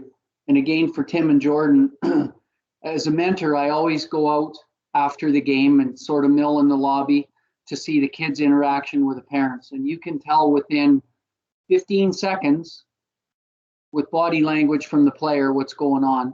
And we had one a few years ago. A player thought, well, his parents told him that he was a scorer. He was a really good power forward on our provincial team, so he'd be a 15-year-old. Anyways, he came back the first game, and his head was down and everything, and I'd watched the interaction again, doing the mental performance. I went and talked to him. And he was struggling because he said both mom and dad gave it to him. And he played a decent game. He wasn't great, but he played his game. That's why we picked him.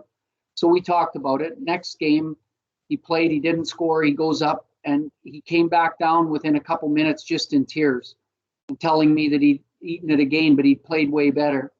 So we had a really good talk about it. And I said, you have to tell your parents that they're hurting your play and the type of player that you are and what we'd like you to play as. He went up the next day and came back down within a few seconds. That was it. So I said, you're a big boy. How do you want to deal with this? He went and told his parents, don't come to any more of the games. I don't want to see you here. And his play raised through the roof once his parents weren't there. And again, it's a mental performance piece. I didn't tell him to tell his parents not to come. He made that decision because he realized that when he went up, his parents were giving him nothing but grief. So call it the car ride home or whatever. And he couldn't deal with it as a 15-year-old. He went on to play in the Western League, didn't have a great career. I don't even know if he's playing hockey anymore. I tried to follow him, and I did a whole bunch of mental performance things with him throughout the tournament to show him that he was playing well and that he was a really good kid and a great player for the team and all of that. And I was thinking, I've got it here in my room, but I don't have time to get it. A water bottle that every time he had a shift, he came in, we divided it into 3 periods. It was on white tape, and he went plus, minus, or neutral. So every shift, each period, he'd come in, take a drink of water, take his breaths, and then put a check mark or a dot beside, did he have a good shift? Was it a bad shift? Did he lose it? Or was it neutral? It wasn't either or. And he showed himself in the last 3 games, he got better at doing things because he was monitoring it every shift that he went out. So it's another one of those ones where you see parents killing a kid, and yet he's playing well. He just needs to see it himself and recognize it, that he can deal with it. And again, it's another book by John Gordon called The Coffee Bean, that you control your environment if you want to, or you can let the hot water control you. So, a good example of that with the parent side and being in a lobby and actually seeing how they interact with their parents and what goes on. And it gives you opportunity to how to deal with and help the kids. Even if you're not the mental performance guy, you're still a coach. How do you deal with them after you see that? Next practice, after that, whatever it happens to be. Club team's a little easier because you got all year to deal with it. Yeah, I just wanted to jump in. So just on Kim's observation too, I find when I go into the hallway after games, I can also talk to the parents about the negative stuff with the kid. Like, hey, remember that penalty? Like, that's what we got to look out for. We got to watch out for those hit from behinds, or that's a pretty close shot to the head. Or, hey, don't forget, that's why we were having that conversation on the bench, because the parents don't get the message of what conversation you were having on the bench. It's like, I don't know what coach is so mad about. So you could project that pretty quickly, with the parents kind of right there, say, hey, don't forget, we're going to work on that little play next week because you're really in a dangerous situation to get, to hurt somebody. So I think it's just another way to help get reinforcement of, the messaging you're giving your kids and the parents, for sure. That's a great way to give feedback. And if it's constructive, like you're saying, Mike, I think it's perfect. And again, it goes back to the question you asked earlier about the parent side of it. You're being transparent. You're being vulnerable too. Like Kim said, sometimes there's parents that aren't happy about things. You have to learn as a coach, that's part of being a coach.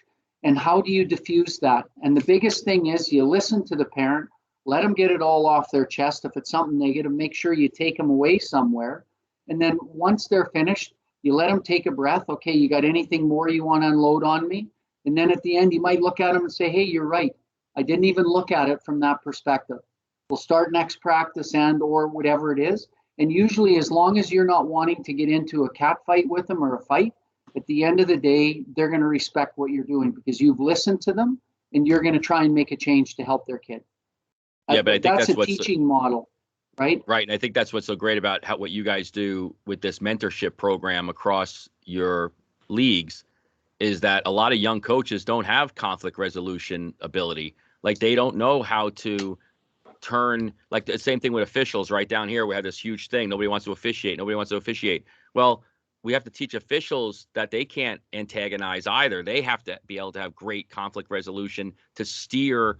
I have a podcast that we do every week, and one of the guys we had was Kerry Frazier on, and Kerry would talk about how he would manipulate the coaches and the players to go his way because of the way he spoke with them, not yell at them, not point the finger at them, but the way he would change the conversation because he was a veteran knowing how to use conflict resolution, right? Not how many 25-year-old coaches know how to do that. And I think that's great that you're, using this mentorship ability to inject that into coaches, because it's a learned behavior for 98% of the people, right?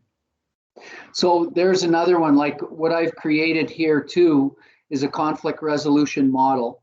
So when I do presentations and things like that, whether it's the parents or coaches, there's an actual model that they can work their way through to be able to resolve the issue, you know, starting with what is the real problem and working through it, observing it, you know, trying to make corrections and then seeing if it's worked and then continuing on with it.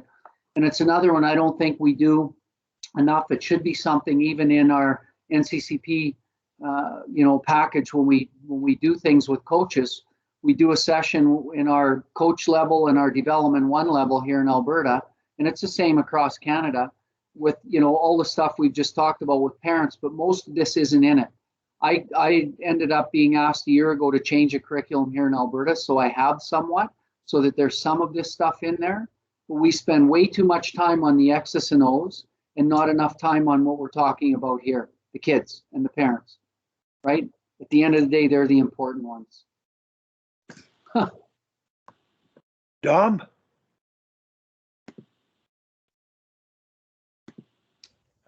Yeah, interesting stuff, guys. I guess just to play devil's advocate a little bit on just addressing things right after the game, and I've waffled this and kind of thought of it from the perspective as a player and also as a coach. Right after the game, like you're hot, you're emotional, you're seeing things a certain way. You know, we as a staff at times last year, and again, this was something for me to get used to as well. We would never come in the room right after a loss, and the thought process was, you know what, I might say something that's emotional. I want to get a chance to be able to kind of, you know, see things objectively, take a step back. And again, I understand it's pro, and it rattled the guys initially. The guys would be like, well, like, what am I, like, did I play well? Did I not? I need this type of confirmation that if I sucked, I want to know that I sucked, like yell at me. Right. And, you know, and so initially guys, I could tell like they were rattled and they were waiting next morning because they were like, okay, coach looked at the video. Now, you know, we're going to kind of address what was going on. And, you know, at first I didn't really like it because I know guys were like waiting for the feedback and we're waiting for like, what did we do wrong? But then as we progressed through, I think, you know, to be able to take the emotion out of it as a player, for them to be able to self-identify what they thought they did right, what they did wrong, they actually enjoyed that piece of it because there wasn't the emotion and there wasn't that. Now I get it, it's pro, and now we're going back to the parent. Like I've had to, like, watching my kids play, and I'll play soccer, like watching my kids play soccer and they don't play, like I want to rip that guy's head off. If I were to have a conversation with them right when the game ended, I would probably say a lot that I probably didn't mean. And 24 hours later, I would be able to objectively think about it and be like, okay, she didn't play great. She probably didn't deserve, but they're 9. Maybe I should, you know, what was the thought process in not having her play in the last 10 minutes? I guess I'm just trying to be devil's advocate a little bit in the way, as far as taking the emotion out of it. Because I know right after a game, we were just in Nashville with the girls, and, you know, we got hammered by a team. And like, I mean, you all know how it is. Like, you're an idiot. Like, why? Like, you should be doing this and that. And everybody has all the answers. You know, take a step later, 24 hours later, you know, after we're back home and you look at it objectively, oh, you know what? We actually did all right. I guess I'm just wanted to bring that kind of point of view up in regards to, you know, taking the emotion out of it and to be able to objectively look at it. I mean, again, I can appreciate, you know, dealing with it head on, getting in dealing with it, and, you know, right when it's done. But I think there's maybe some benefit to be able to let cool head prevail and to be able to kind of take a breath and then deal with it once the emotion is out of it. Yeah, and I think, Dom, I would be one if we have a brand new coach that hasn't coached or has only just started a year or so and doesn't know how to deal with emotions. Sometimes that might be the best alternative, especially if you've got parents that are hot. But if you've done your homework and you've done your mission statement stuff and you've built a relationship with the parents, and you're also playing all the kids, like you say, you don't want your 9-year-old to be sitting on a bench for half a game or whatever. If you haven't done those things, it's probably safe. But I could also see the other side of it where you may not want to get engaged, or you might have a rule that says, if you're really upset about something, let's leave it for a couple hours or until tomorrow or whatever. And again, then you're not escalating it. And you have to know yourself too. If you're a hot, cold guy or girl, and you know that if somebody comes at you with claws, you might go back at them, probably not a good choice to see them right after the game either. I've never been that way. And again, being a teacher, I think taught me over the years how do you de-escalate situations when they could end up erupting, right? So I that's more a personal side of me, but I do get what you're saying too.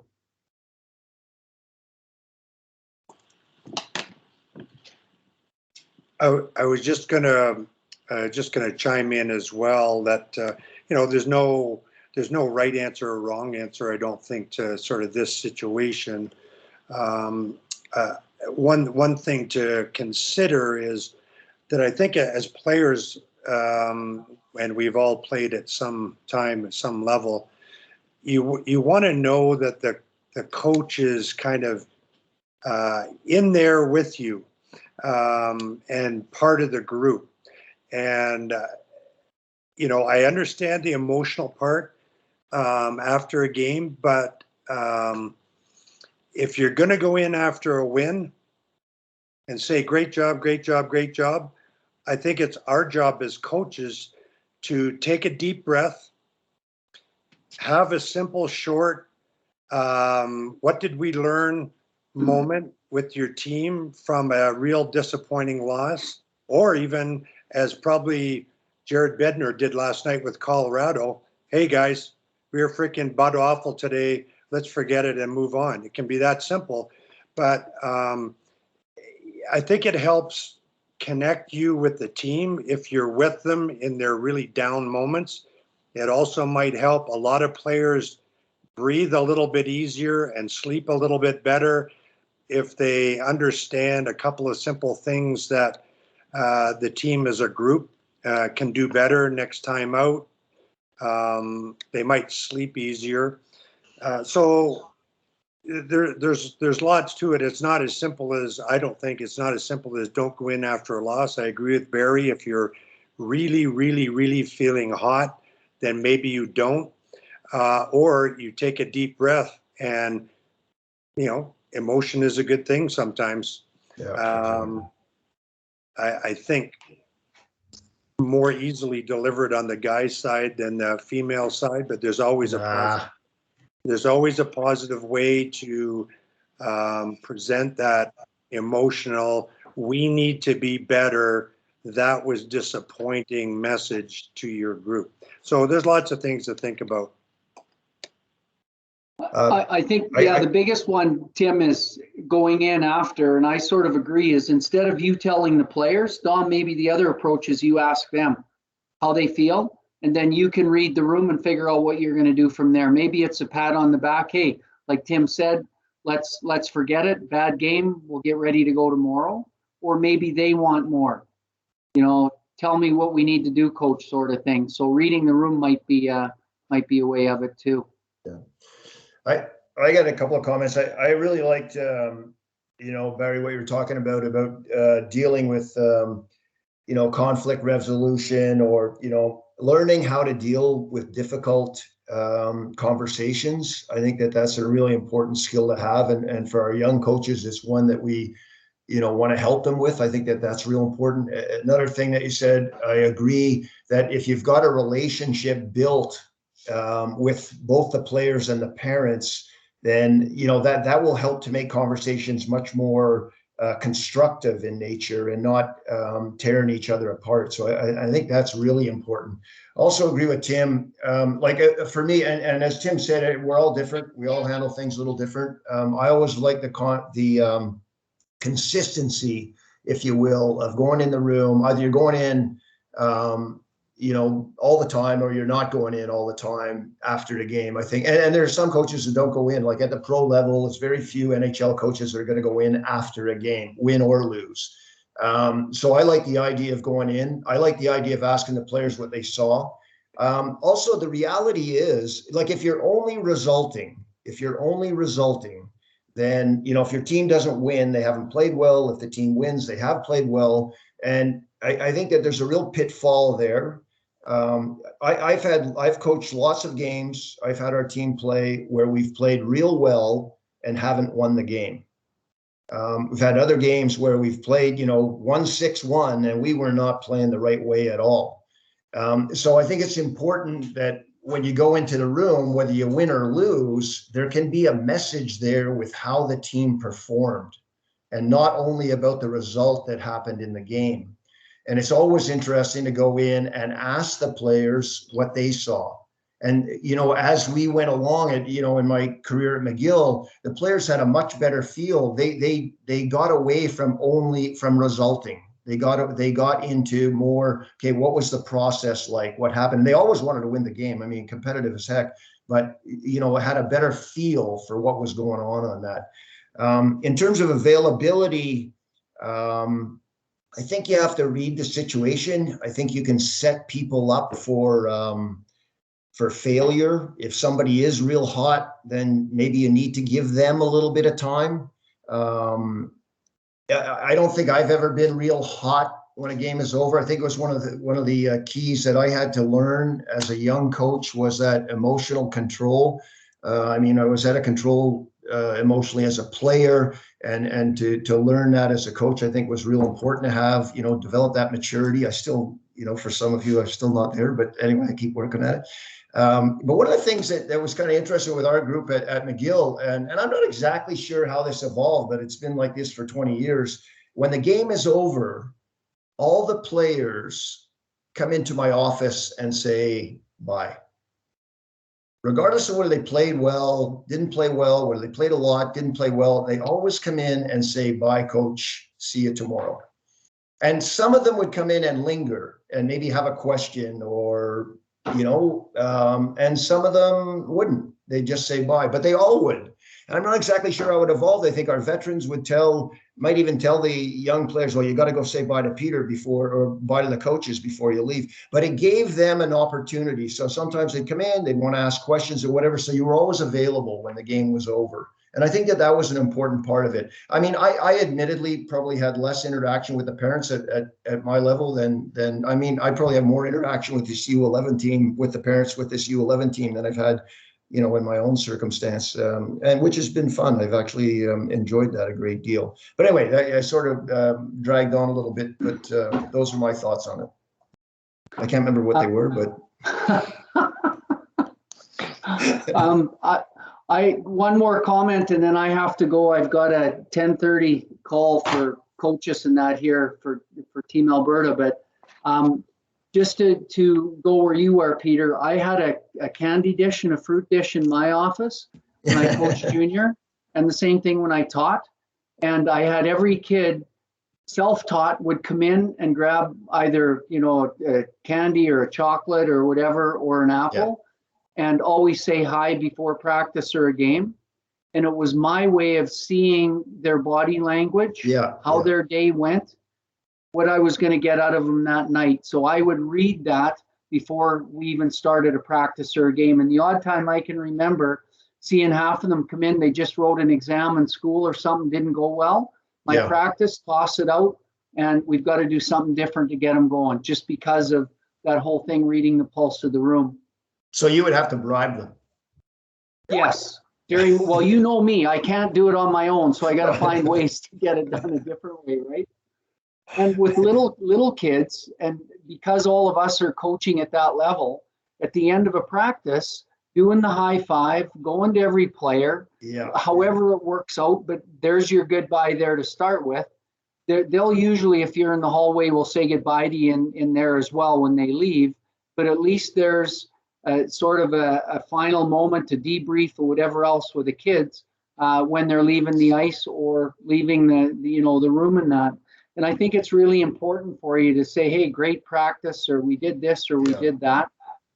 Kids need to have that reinforcement that you're still caring about them and you had a good job and all of that, that they've done well.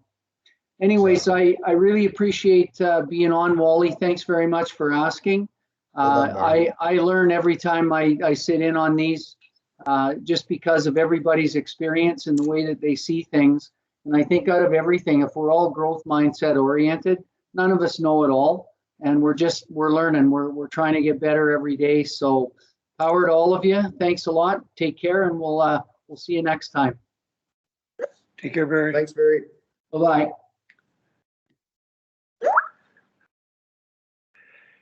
Anyway, any other topics? We got some feedback from Cal Botterill on the Sutter family. I don't know if you managed to read his email or not, but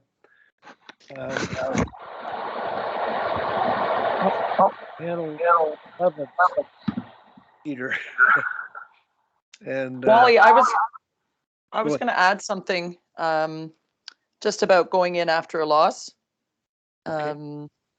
And, you know, I think, again, I've not coached the boys, so I can't speak to this. Sammy might laugh. Like, the worst thing you can say to the players is you're disappointed in them. Like, they're just like, it's just tragic, right? If I didn't go in the room, it would be tragic after. Like, they would be like, oh my God, what happened? It would be the biggest deal. So we go in the room. I love the idea of asking players how they feel. I also think as coaches, and I started doing this later in my coaching career, taking ownership of the stuff you screwed up. So showing that vulnerability and saying, you know what, guys, like, oh, I screwed up. We got that too many men penalty, or oh, I did that thing, and it just makes it safer for them, win or lose, to say, okay, you know, I think they like seeing that vulnerability in you. So it's not you, I did everything right and you guys screwed up. And I agree with everyone. Like, if you've got, you know, and your 3 keys to the game, and you come in after the game and you don't touch on those 3 keys, then why the heck do you have 3 keys? What was the point of doing the pregame prep if you're not going to review it afterwards, right? It's like setting goals for yourself for the game and then, oh, I didn't get them, don't worry about it. Like, this is how we achieve things in life.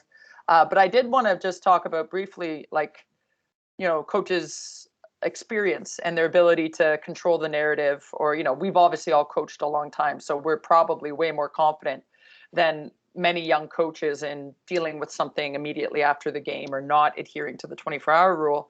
And I think it's interesting to see, you know, and it's evolved here in Ontario a little bit. There was this push for, you know, female coaches who played at a high level, who could be head coaches and bring, you know, that experience in. However, in my experience as a mentor, they're the ones who struggle the most with conflict resolution because of their life experience or lack thereof. Typically, you know, you're 25, you haven't worked in a real job. You don't have kids, although that's certainly not a prerequisite. But I think if you have children, you have some conflict resolution that you just have to do on a day-to-day basis or hourly to hourly basis. And so I think it's an interesting push to have more of these non-parent female, or even on the guy's side, I'm sure there's like, you played in the show, so like you're a good coach. But that doesn't necessarily mean you know how to deal with conflict. And I think, you know, to everyone's hit on it, it's one of the most important pieces of the puzzle. So, you know, when we have non-parent coaches who are a little bit younger, you know, we're always pairing them up with a parent who has some experience coaching, who can help them with those types of things, so they don't get in the weeds. Because I think that's where most of our coaches come to us and they say, oh man, I'm having all these issues. It's largely because of conflict resolution, and that they didn't know how to deal with it properly. And we can all agree it spirals out of control very, very quickly if you don't control the narrative. But I always, you know, I was lucky in junior, we had a dressing room that one of the doors didn't work. So they had to walk through the coach's room when they came in and on the way out, because there was no other way in and out of the room. It meant I could hear all their conversations in the other room, which was sometimes good and sometimes not great for my sanity. But I had to see them all before every single practice and game, and they had to go past me after every single game. So I think there's a power to that as well. So I just wanted to share. Jordan, you had your hand up for quite a while. Oh, I was just going to add a couple of things in the themes that I've been hearing this morning, and I just thought that it came into a lot of it is the health of the organizational culture when it comes down to conflict resolution and pieces like that, and it doesn't necessarily mean that your experience doesn't necessarily mean that you can handle things. I've dealt with one this week that it was one that I didn't think that I would see at this level, but it's one that was very happy that the director that I deal with took it on. It was a parental issue where I had a parent decide to send me an email that had to do with their ideas of what our line combination should be, including a scouting report of all the forwards. So, and rather than replying to the parent, I just sent it to the director and said, you know what, you feel free to field this one if you want first. And she just let them know that that's inappropriate on many levels, obviously. I can't imagine what the other parents of our team would have felt if they got wind of how this person had rated their daughter. So it was one of those ones that I didn't want it to get out to the parent community because I didn't want it to implode our dressing room because things have been going fairly well. So I think that is something that goes back to that organizational culture piece. And if an organization has allowed that practice to go on in the past, then it becomes the norm. And I think that some of these parents and this parent, when the director asked them, who they have a son playing elite hockey as well as a daughter playing elite hockey, when the parent was asked if they would share that same information with their son's coach, and they said, well, no. They said, the director said, well, why do you think it's okay and appropriate to send it to your daughter's elite coach? And so I was pleased with how that one was resolved, but at a different level than me having to resolve it. But the other one that came out today that I liked was the talk about about routines with the dressing room and routines with those things. I've found that the players rely on that routine in many ways, and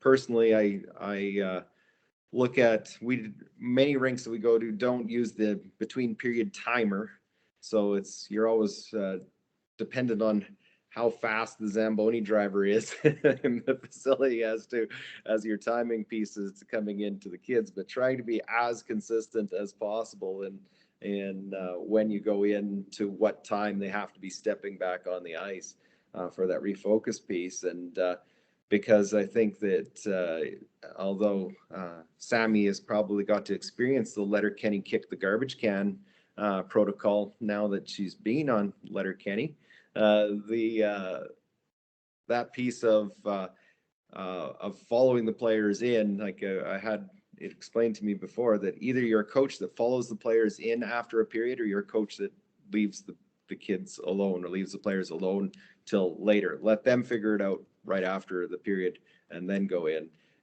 But either way, you have to be consistent. You're either the one way or the other. You can't. At some point in time, they have to have the opportunity to decompress that previous period. So that was one of the pieces. And if you're one that never goes in and follows them in, and then that certain game where you feel that that is what they need, and you do that, then that will have your desired result, rather than because they can rely on that consistency piece. So. No, thanks Wally for getting Barry on to talk about that. I've had some really great experiences in listening to all of your different experiences, Tim and Barry and everyone. And I've shared it this year that getting back behind the bench after a year away, that it was like taking a master's course in coaching. I've been stealing a lot of great ideas that all of you have shared. and getting to put them into this year's team. And like I said, it's been a lot of fun, and it's been a great year so far. The one last one I'll share is one that I shared with Wally the other day, to do with kids being self-reflective. We're doing our one-on-ones with our players because we're a third of the way through the season. And I have this player, and this is just about the player. It doesn't really add it. It's kind of an interesting fact. She's the oldest of 10 in her family. And in today's day and age, there's the 11th is on the way. She's a great kid. She's the type of kid that all of the other players love. She's a natural leader on the team. She's actually the leading scorer in our league right now.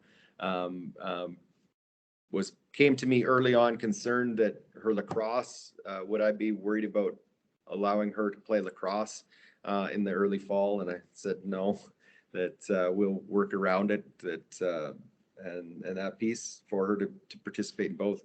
But and this goes back to something that Barry had shared with me a long time ago, or during the challenge, and it was a little self-reflective piece for in your journal that they used at a camp, and it was measuring your after every day, at the end of every day, you were to self-reflect on how you felt mentally, physically, hydration, sleep, all of those things.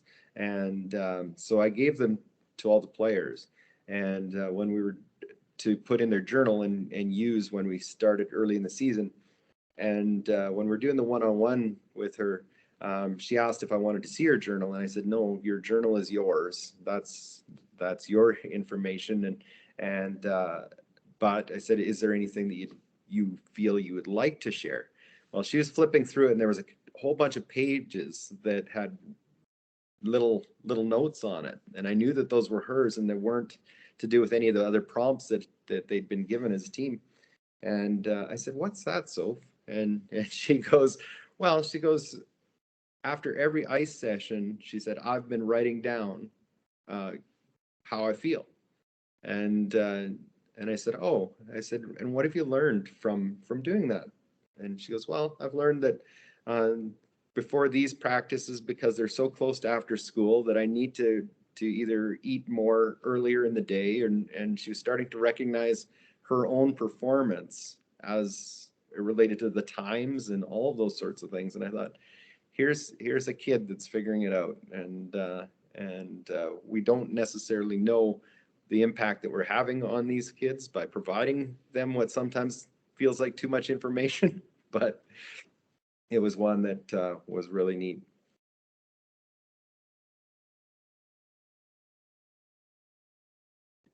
Dom, can you update us a bit on what's going on in your life and in the prep school world? Yeah, I mean, it's there's a lot. I mean, I've got the boys team here with everything that basically high school team and all the logistics and trying to schedule games, and we've played some games, and then I have the girls side trying to build that program in regards to right now we've got a handful of kids that we have ice with 2 to 3 times a week, and then the two girls teams in San Jose. So yeah, just trying to manage it from a coaching perspective, and then I have a manager that's helping out as well on the boys side, and then we have them on the girls side as well. But just trying to obviously you're always trying to recruit for next year, and at the same time trying to keep yourself focused on what's going on this year. It's been okay. We've played about a dozen games on the boys side, and we've gone to Texas to a tournament, and then we've had some games in Southern California, and it's been enjoyable for me to be able to be to, you know, be a head coach and to be able to, you know, manage the you know, how you're going to play, you know, how, you know, basically, you know, in-game adjustments, if you will, and that side of things. So that side's been rewarding. And, you know, on the girls side, you know, we have two teams, a 14 team and a 16 team that are in different phases, if you will. The 16s, we've got a handful of girls that probably aspire to do other things, and, you know, a handful of them which are just there for the social aspect. So there's, you know, trying to manage that. And then on the 14 side, we have a good group, but are kind of their first experience playing with girls as opposed to playing with boys. So it's yeah, it's a lot to do. Tom, you're on. I haven't asked you any questions, but I want to thank Tom because Monday night he took me to the Flames game, and they beat Sid and the Penguins in overtime. It was the best game we had seen yet in the NHL. It was unbelievable hockey, the pace, the thinking. The checking was so technical. Like, there's no time to body check in that game, to finish checks. It was really amazing. So, and of course, we've sent out video about the conversation about Sutter and his success coaching. I know it's the NHL and its players, and we've talked a lot of minor hockey in our environments, but he's got them playing the right way, and we would like our players to play the right way. I truly believe he understands what he's doing. He's trying to accomplish a success through really honest expectations, accountability, and clarity. And he has a tremendous feel for the players. And Cal Botterill's email talked about the Sutter family and the importance of caring and the examples of caring. So I was quite impressed with that. I don't know if anybody has anything to throw in on that, Tom, but possibly your thoughts. And I don't know how much longer we'll stay on here, but it was a great game technically. I don't believe that Darryl is technically trying to make them do more sophisticated things. They are doing it on their own. Yeah, like you, Wally, I thought that was an incredible game. Calgary made one mistake. Two young guys made a mistake, and then Backlund grabbed the guy and took that penalty. And they got scored on for the 1-1, and it was incredible because I think that was about the only mistake they made all game. And they play so hard, and Pittsburgh was playing really hard too. The Calgary probably should have won by about 3, but that goalie, that Jari, I think it is, he was just outstanding. But yeah, it was really neat. And as far as, I put out a little help me thing to everybody, to the recruiting, because it was incredible at SAIT. Everybody, we were the only ones that totally shut down. So there was an academic advisor that would help kids get into school, and everybody got laid off. Like a dozen people in athletics. The athletic director was running all 12 teams by himself. And because we didn't even get into the arena last year, they shut down the arena.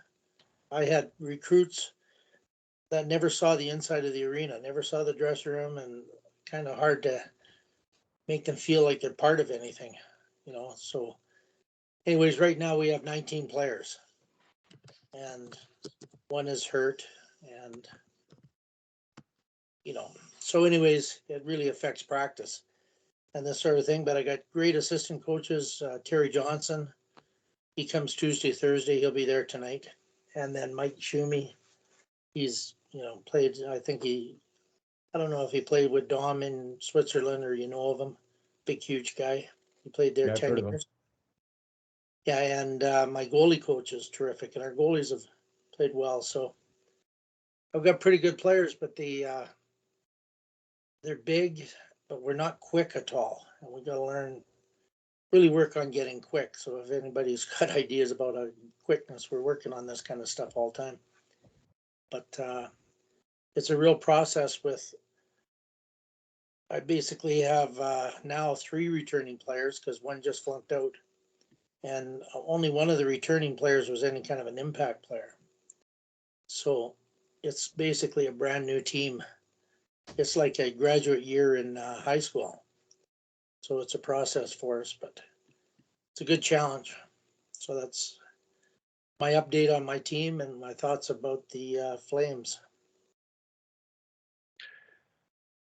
Jordan, I'm looking forward to doing your HP1 assessment and joining you on the bus for the game in Red Deer this weekend. It's just keeping me busy, which is really important right now. And I just want to thank everybody for coming on. And Barry was just amazing. I mean, so many years of experience coaching, but adding on to that mentoring. And you're in the coaching trenches right now, Dom. And Barry has been in those trenches, and he's been in the mentorship trenches on both the male and female side. So his insights today took me to another level of thinking and belief in that we're doing the right things the right way, and the mission statement is a big part of that. So just a reminder of what are you doing, why are you doing what you're doing wherever you are, and stay the course, and everybody keep up their good work. Hey, Dom, how's the travel for you guys down there right now and getting around? Yeah, we haven't really had an issue, to be honest with you, with the travel. I mean, I shouldn't say that, but I mean, there's been issue because of the airlines, issues with the airlines. Like we were in Dallas there with the girls, and Southwest canceled, I don't know, 2,000 flights. And then some people ended up having to stay for, 2-3 days in Dallas. But I'm assuming you're referring to like COVID in that. Is that what? Yeah. Is that what you're? Yeah. From a COVID perspective, we haven't. There really hasn't been much issue traveling. Obviously, would have liked to come up into Canada. We, obviously haven't been able to do that. But from traveling around the U.S., I mean, you need to have a mask on. You need to have a mask on. Yeah. You need to have a mask on when you travel. But other than that, there's really no restrictions to be able to travel around. We've been everywhere. We've been Detroit, Pittsburgh, Dallas, Nashville, and there hasn't really been any issue in that way. How about yourself? Is there any restrictions as far as province to province or anything like that?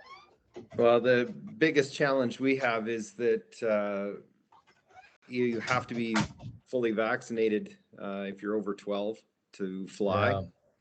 So, Okay.